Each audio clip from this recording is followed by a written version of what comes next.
Welcome to The Week Ahead, a podcast by SPM Intelligence. I'm your host, Veronica Pana Igube. Every Saturday, we explore stories that are shaping our continent. We begin in Ghana, where Islamic militants from Burkina Faso are allegedly using northern Ghana for supplies and medical support, despite denial from the Ghanaian authorities. With Ghana and Burkina Faso working to secure their borders, in Ghana at risk of becoming a safe haven for insurgents? And how might this impact regional security? Next, we move to Nigeria, where terrorists have reportedly overtaken the Nagwamase Military Cantonment in Niger State, displacing over 20 communities. The Niger State Assembly has urged the government and military to take control. How will this security breach affect local stability? And what does it say about Nigeria's counterinsurgency efforts? Finally, our last story will be the Federal High Court in has halted federal allocations to Rivers State over irregularities in its 2024 budget approval. Justice Joy Abdulmalik's ruling challenges the state's budget processes. Could this decision disrupt governance in Rivers? And what does it mean for the fiscal accountability? Joining us today for further insights is Confidence McHenry, a senior security analyst at SPM. Welcome, Confidence, and thank you for joining us. Yeah, it's good to be back again. Thank you for having me, Veronica. Okay, let's start with the Ghana and Burkina Faso border security story. What factors might have contributed to Ghana's northern border becoming a logistical base for militants, and how are these structural gaps affecting Ghana's border security? All right. So one thing our listeners have to understand is that Ghana does not exist as an island. It's located in a neighborhood where many of its equally the same size or bigger neighbors are on the throes of one security challenge or the other, most of which have come from Islamist terrorism, especially if you look at Ghana's north, where it is bordered with Burkina Faso. So far, Burkina Faso has provided the bulk of the Islamist security problems that Ghana faces. And to its west, it has Ivory Coast, which also suffers the same thing in its borders. So what has largely happened is that I think the reason why we are discussing this topic today is because Reuters released an investigation having talked to about 7 security officials and diplomats in Ghana, and then they put out this report that hello, I'm on the podcast. I'll talk to you later. I'm currently in a meeting. I'm in a meeting. Sorry. Veronica, let me take that again. Hello, Veronica, did you hear me? Yes, I heard you. Do I ask the question again? Yeah, just let me start again. Okay. So the reason why we are having this discussion is because some 3 weeks ago, Reuters released a report that stated that Islamist groups, most likely JNIM, are a conglomerate of Al-Qaeda affiliates in the Sahel, which was formed in 2017, is using Ghana as a transit and refueling hub. And as a base by which they launch attacks in Burkina Faso. Also, it's part of the reason we are also discussing this is because Ghana doesn't really exist in isolation, and as such, many of its neighbors have similar security problems, and most of the threats that Ghana face come largely from Burkina Faso to its north, where JNIM and other disparate Islamist and armed groups occupy more than 50% of the territory there. But Ivory Coast, which is on Ghana's northwestern border, have also suffered similar attacks, as well as Togo and Benin to its east. So Reuters published that report after talking to a couple of security officials there. And the report Reuters published tended to state that there seems to be this non-aggression pact between the government in Ghana and the militants, that if the government doesn't move against them, the militants are not going to attack Ghanaian territory. And the Ghanaian officials have largely come out to say it is false, that they're doing something about it, but the facts on the ground tended to differ with their own submission. So, like you said, like the facts at play differs from what is being said. So, do you think that this will influence Ghana's relationship with their neighboring Burkina Faso? And could we expect a heightened cooperation or tension between the two?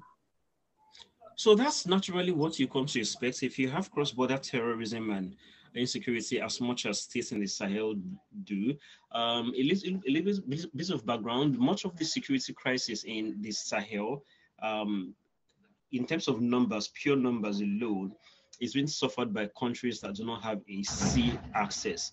And I'm talking Niger, Burkina Faso, Mali.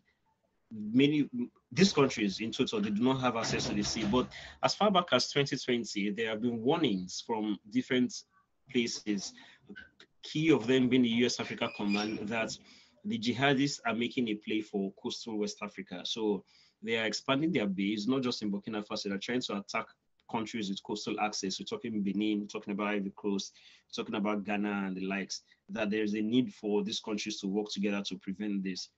These countries didn't take this threat as seriously as they should, because as of then, much of the heavy lifting in terms of security was done by French military presence there, which ever since the second military coup in Mali for that year, 2020, tended to dwindle, led to the reversal of Operation Backhand and several others. So for Niger and I think Benin and Togo to an extent, it was the G5 Sahel group that France put together to stem the terror advance, but they didn't quite take it up as much as they were expected to do.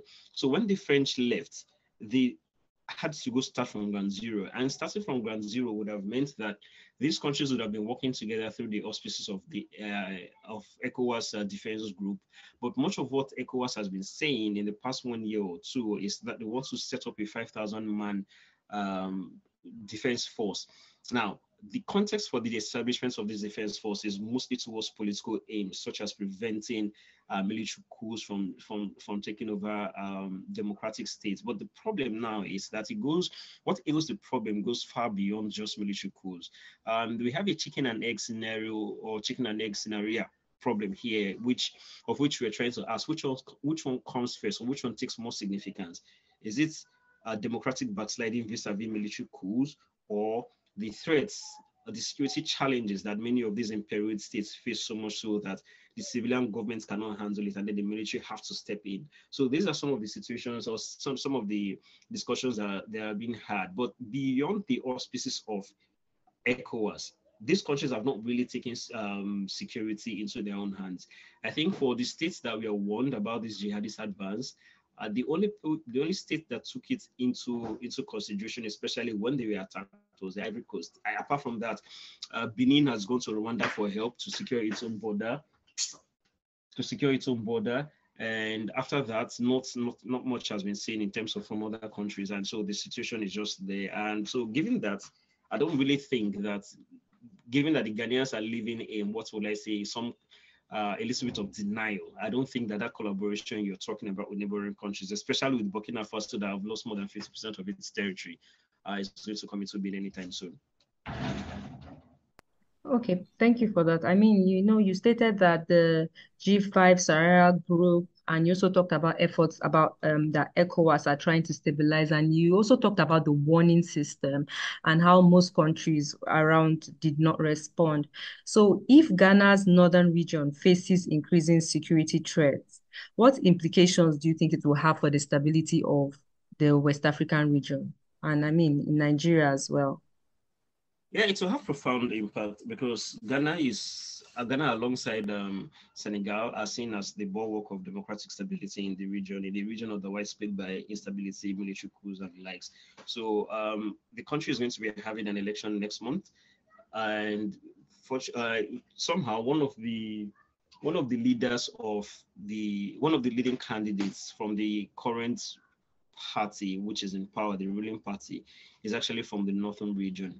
So it's quite expected that for a candidate to come from a region where these problems are this much, or provided the bulk of the security threats that the country has, it will be taken a lot more seriously than it is being done. But not much has been heard in that regard. So what the Ghanaian Defense Ministry and security forces have been doing is that they've been looking at sending more troops to the northern region, that Boku, for instance, where they are trying to calm down the chieftaincy tussle in the area, not necessarily to stop the jihadist advance. But that's about it.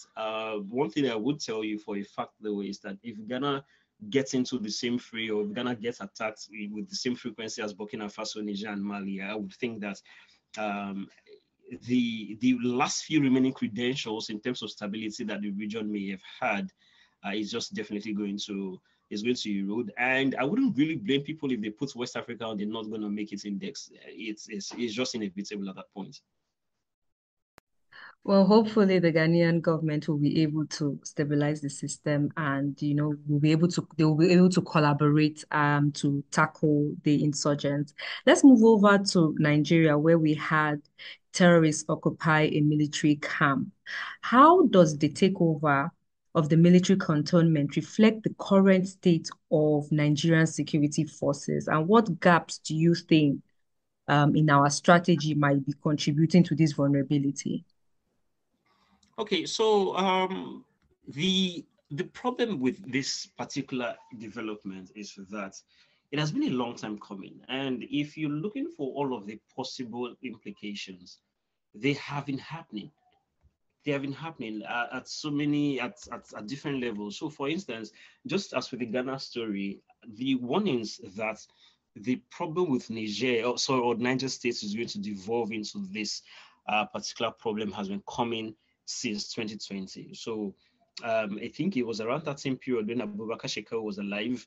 That's the founder, the leader of Boko Haram of the time. It was reported by Human Angle that the armed group has since hundreds of fighters, numbering between 400 and 700 to Niger State to gain territory, because as of then, many bandits were trying to cover territories for themselves. But the problem now is that those Boko Haram elements have become so entrenched that not even the Nigerian military could dislodge them. I'm talking about in places like Shiroro local government area, where there is a potpourri of interest, both state and non-state, that seems to make the security crisis worsen. Its impact, its impact in terms of how it affects the country's development is profound. In the first place, Niger State is too big, it's too strategic to be let go. Not just being let go, but falling into the hands of terror groups and terror organizations. And this is because for a state that is a food producing state, it is too important. And Nigeria is already facing acute food security problems leading to inflation and the likes. So if you let a food producing state of that magnitude go, you're going to be having real impact on the country's food and security stability. Apart from that, many of the countries or most of the country's energy needs come from Shiroro and Kenji dams that are located in the state. And for the past week or two, the north has had electricity problems rather, where there have been blackouts for days. And part of what ails it or part of what contributed to these blackouts was that bandits attacked some power stations and put the entire region in darkness. So far, we've not really seen much of that in the state, but I'm not ruling it out. It's very, very likely that they're going to go for the same thing. I do think that if ISWAP or Boko Haram in general gets hold of KNG or Shiro, it's going to be really, really devastating. And also, I can't even begin to quantify the magnitude of the fact that the Nigerian military cannot step foot or hold territory in Nigeria's largest state by landmass. There is no way you want to think at it that it's not mind blowing, it's not head scratching in this day and age. So, in terms of its impact nationally, it's embarrassing. In terms of its impact internationally, Nigeria's reputation and image is even further embarrassing. I mean, it's critical that you pointed out that this is a food producing state. This is also a state that holds the energy needs of basically the North. And we saw in the past week, the North was in darkness. And it's really, really a sad situation. So, what do you think that the military can do? So, in the wake of this occupation, how might Nigeria's government and the military refine their approach to counterinsurgency to prevent similar incidents like this happening, especially that we are seeing the movement coming into more of the north central Niger states as well? Okay, so one of the things that the states needs to do is, especially in regards to the military, is an acknowledgement of the problem. More often than not, the problem exists head on, but that's will to understand or to state for emphasis that this problem actually exists is lacking. And for the military's own part, I kind of understand because, as I said previously, it's embarrassing to them that they will come in here or people will come in here to see that as big as the military, which is the fourth strongest on the continent, it cannot defeat armed groups in its largest state. So the military does not want to have that kind of reputation on this, and so it's quite natural for them to deny. But the question then becomes, after denying, what next? Does it continue to bury its head in the sand while people continue to suffer and armed groups continue to expand their leverage and their reach? The question is no. And some of the things it can do to reverse that situation is this. The first thing it needs to do is tell itself that Niger State is too big to be let go. And secondly, it needs to move away from the regime security approach, or should I say posture that it has, because even in the terms of regime security, it actually isn't doing well, because if you take regime security into theoretical practice or practical purposes for what it's supposed to be, you would know that any security challenge in Niger State is going to affect the regime in Abuja, which is next door. So if Niger State is not safe, the regime in Abuja is not going to be safe at all. So that realization needs to happen. That posture needs to be changed. And then third, it needs to improve its intelligence gathering capability. There's something the Nigerian army did in Kaduna, which I loved so much. In the heydays of Ansaru, the first breakaway faction of Boko Haram, when they established a caliphate in Benengwari, on the boundary between Kebbi and Kaduna State, the Nigerian militia couldn't go in, or they didn't want to go in, because going in to end the caliphate there would have been too costly for them. What they simply did was that they leveraged on the bandits that Ansaru displaced when they established their caliphate in the area, and then give them arms, give them weapons, and then allow them to go do the job. When the bandits took out Ansaru, all the military did 2 years later is to go in to clear the mess, clear the remaining people in the area. I'm talking about mop-up operations, and then they cleared the place. I understand that Niger is much bigger than Kaduna in terms of size, but not all is lost. And in terms of Niger as a whole, not all of the area is lost. Let's say Bida, for instance, is not under the control of armed groups. The places under the control of armed groups, we're talking about Mariga, talking about Kotongora, it's talking about places like Rafi, Shiroro, Chanchaga, and many others. So for these ones, what you simply need to do is identify the people who are mostly in charge of causing this trouble. I wouldn't want to come on air to say that the Nigerian government do not know these guys. Of course they know these guys. If they don't know these guys, they wouldn't really be using them for their dirty jobs that they're using them for. So if push comes to shove, if they want to, they can actually deploy people or security forces in the area to actually get this done. The Niger State government established about, I think, 2 different vigilante organizations. How far those ones have worked in the past few years remains to be seen. There doesn't seem to be this collaboration you get to see in Zamfara between the police and the vigilantes in Niger State. So that is one area the state, the military and the federal government needs to get their acts together on. So it's a combination of specialized intelligence gathering, identifying who you need to take out, and then increasing close collaboration with the security forces on the ground, not just in terms of police or the NSCDC, but the vigilante organizations who have been suffering the brunt of these attacks from armed groups. Thank you so much. So hopefully the Nigerian government will be able to adopt some of these strategies that you have recommended.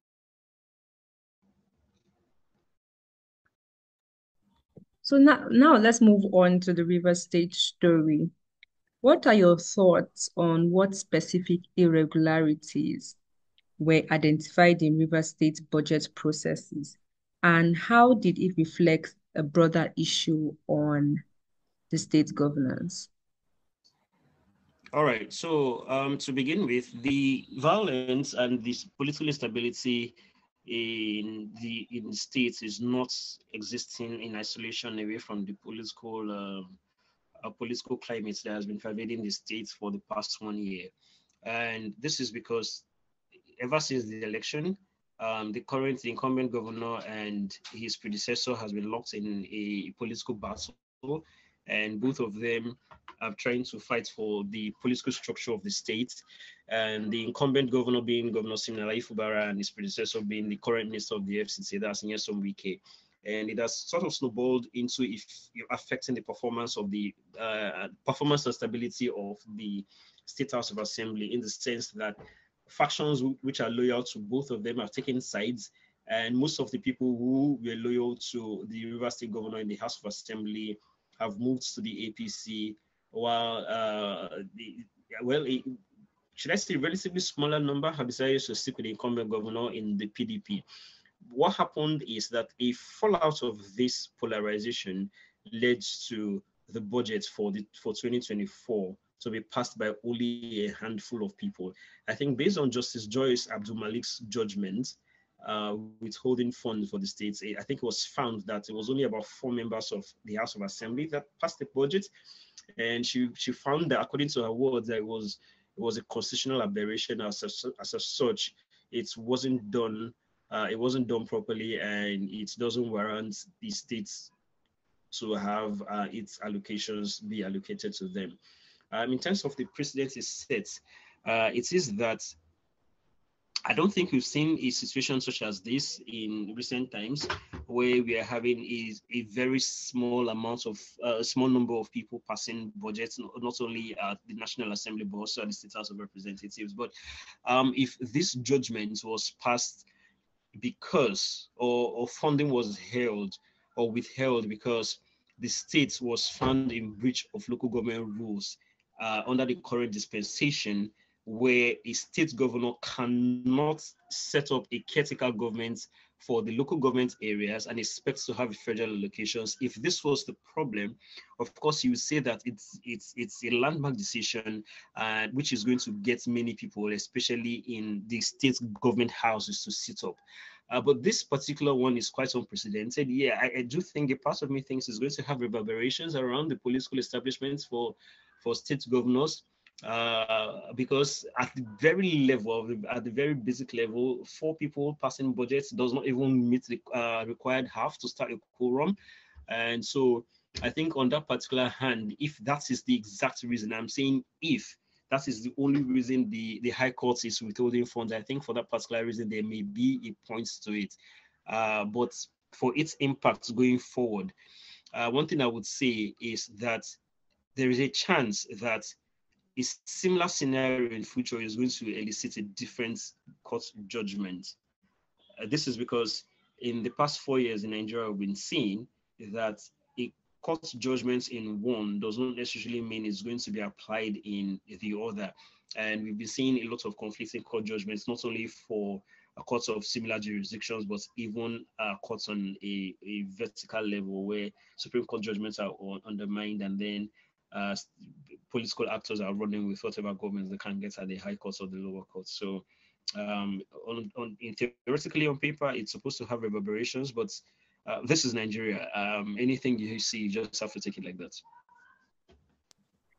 Thank you for that. I mean, something you stated was kind of the impact. You touched a bit on that, but I also like you to expand on how might this halt of federal funds affect essential services, especially the services that are provided by the state government. They need funding. And what contingency plans could the state put in place to minimize this disruption? And how do you think the state will go about addressing this issue? All right, so I would have answered this question if I have the numbers, which is what River State generates internally and what it gets from its FAC allocation. So if it generates more internally away from FAC, I think it can do well. So the contingency now, I think, would be to appeal. I don't think the state is going to take it lying low because FAC allocations to Nigerian state governors is like a drug. They can't do without it. For some reason, it has made them lazy. So even for resource-rich states, I mean, Rivers State is Nigeria's second or third largest oil-producing state. It used to be known as the country's oil capital. So you expect the states to have more internally generated revenues away from FAC allocation dependency, but it clearly doesn't have that. And that's one reason it's going to appeal.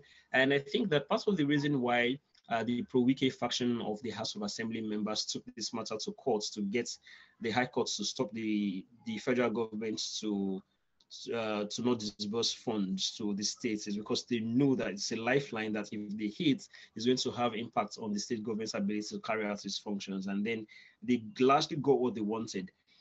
So it's very likely, and I do think that they are going to appeal. I'm talking about the state government now. They're going to appeal, and we are waiting to see what comes out of appeal.